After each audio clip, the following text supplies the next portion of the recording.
Hey guys, today I am going to start what is useState in React. useState is a React hook that allows you to add state management to function component.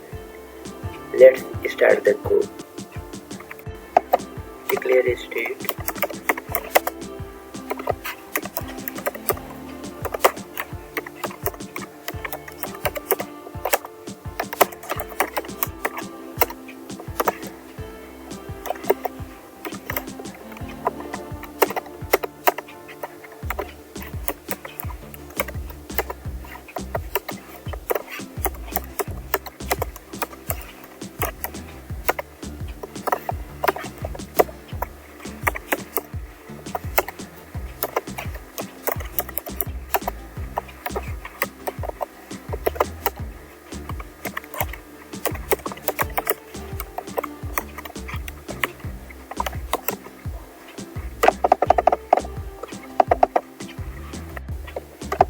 Count hold the current state value, set count, update the state,